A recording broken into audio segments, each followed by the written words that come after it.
அந்த பகுதியிலேயே இப்படி அம்மா மினி கிளினிக் துவங்குகிற பொழுது அவர்களுக்கு காய்ச்சலோ தலைவலியோ ஏதாவது சிறிய நோய்கள் ஏற்பட்டால் உடனடியாக அம்மா மினி கிளினிக் நாடி தங்களுடைய நோயை போக்கிக் கொள்வதற்கு இங்கேயே ஒரு MBBS டாக்டர், ஒரு செவிலியர், ஒரு உதவியாளர் காலை 8 மணி முதல் மதியம் 12 மணி வரை இங்கேயே இருந்து வருகின்ற நோயாளிகளுக்கு பரிசோதனை செஞ்சு உரிய மருத்துவ சிகிச்சை அளிப்பார். அதே போல மாலையிலே 4 முதல் 7 மணி வரை இதே மருத்துவமனையில் இருந்து வருகின்ற நோயாளிகளை பரிசோதனை செய்து உரிய சிகிச்சை அளிப்பார். ஆரம்ப சுகாதார நிலையத்திலே என்னென்ன மருந்துகள் இருக்கின்றதோ அதே மருந்துகள் அத்தனையும் அம்மா மினி கிளினிக்கிலும் வைக்க வேண்டும் என்ற உத்தரவு வழங்கப்படுகிறது. கிராமத்திலே வாழ்கின்ற மக்கள், குறிப்பாக ஏழை எளிய மக்கள் அதிகமாக நிறைந்த பகுதியிலே இந்த அம்மா மினி கிளினிக் துவங்க வேண்டும் என்று உத்தரவை வழங்கியிருக்கின்றோம்.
தள்ளாம நின்று எடுங்க.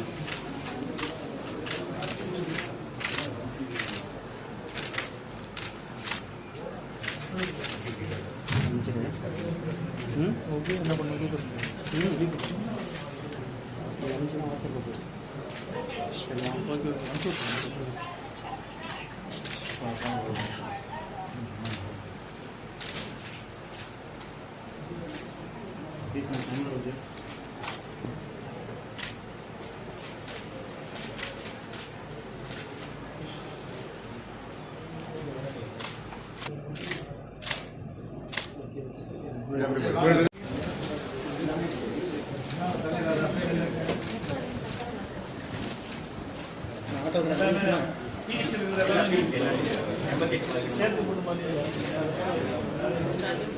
பண்ணி விவசாய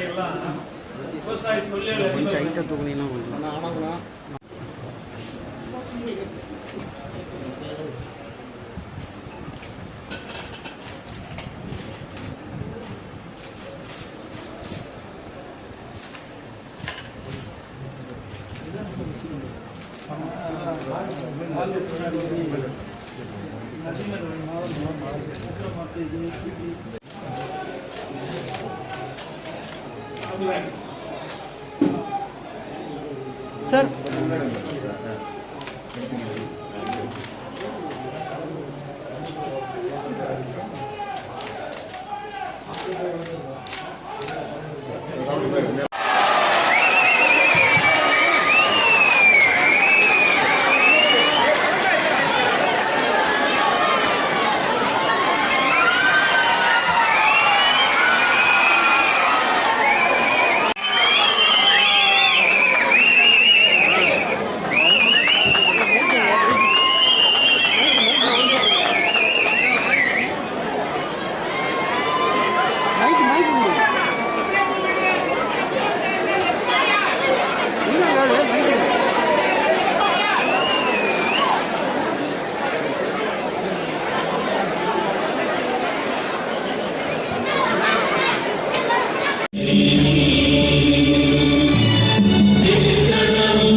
லட்சத்துக்கும் மேற்பட்டவர்கள் தமிழ்நாடு முழுவதும் இருக்கின்ற மேல்நிலைப் பள்ளியில் படிக்கின்ற மாணவர்கள் இருக்கின்ற பொழுது இன்றைக்கு அரசு பள்ளியில் படிக்கின்ற மாணவர்கள் 3 லட்சத்தி அந்த 3 லட்சத்துக்கும் மேற்பட்ட மாணவர்கள் கடந்த ஆண்டு வெறும் 6 பேருக்கு தான் கிடைச்சது. இந்த ஆண்டு மாண்பு அம்மாவுடைய அரசு கிராமத்தில் இருக்கின்ற அந்த குடும்பத்திலே பிறந்த ஏழை எளிய மாணவி அரசு பள்ளியிலே படித்துக் கொண்டிருக்கின்றார்கள். அவருடைய கனவு மருத்துவராக வேண்டும். ஆனால் பகல் கனவாக இருந்து கொண்டிருந்தது. அந்த பகல் கனவை நனவாக்க வேண்டும் என்பதற்காக எங்களுடைய அரசு